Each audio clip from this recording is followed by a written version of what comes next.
လေသမားတွေကသူတို့ရဲ့မြင်းတွေအမွေးတွေကိုဘာလို့ပုံမှန်ညက်ပေးကြလဲဆိုတာသင်သိပါလားဒါဟာမြင်းတွေကိုကြီးကောင်းအောင်လုပ်ဖို့တတ်တော့မဟုတ်ပါဘူးရာသီဥတုပြောင်းလဲတိုင်းအထူးသဖြင့်ຫນွေဥရာသီမှာမြင်းတွေကတဘာဝအတိုင်းအမွေးတွေစားကျွတ်တတ်ပါတယ်စောင်းရာသီအတွက်ပေါက်လာတဲ့အမွေးထူထူတွေကအများအပြားကျွတ်ကြလာပါတယ်အနာကနေရက်ပြီးသူတို့ကိုတွားပြီးဖြီးပေးမယ်ဆိုရင်သင်အဝတ်အစားနဲ့လက်တွေမှာမြင်းမွေးတွေအလွယ်တကူကတ်ထားနိုင်ပါတယ်ဒါကြောင့်ပုံမှန်အမွေးညက်ပေးခြင်းကအမွေးကျွတ်ခြင်းကိုရောကြစေပြီးနေ့စဉ်တန်ရှင်းရေးလုပ်ရတာကိုပိုလွယ်ကူစေပါတယ်ဒါပေမဲ့ပိုအရေးကြီးတဲ့အကြောင်းရင်းကတော့မြင်းရဲ့ကျန်းမာရေးအတွက်ဖြစ်ပါတယ်နံပါတ်1ချွေးထွက်ခြင်းနဲ့အရေးပြားပြဿနာများ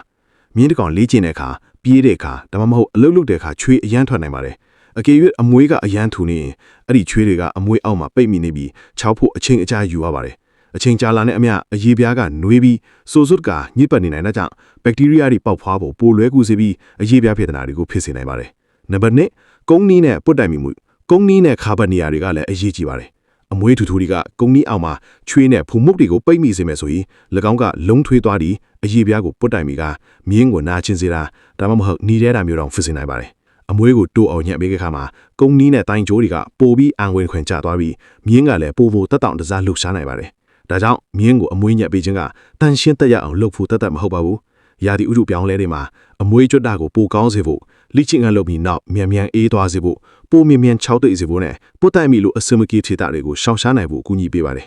ကောင်းမွန်တဲ့မြင်းဆောက်ရှောက်မှုဆိုတာမြင်းကိုပိုလက်အောင်လုပ်တာမျိုးမဟုတ်ပါဘူးမြင်းကပြေးတဲ့အခါရက်နေတဲ့အခါနဲ့နေ့စဉ်ထင်းချောင်းတဲ့အခါမှာတက်တောင့်တစားရှိစေဖို့တေးစားအောင်လုပ်ပေးတာပဲဖြစ်ပါတယ်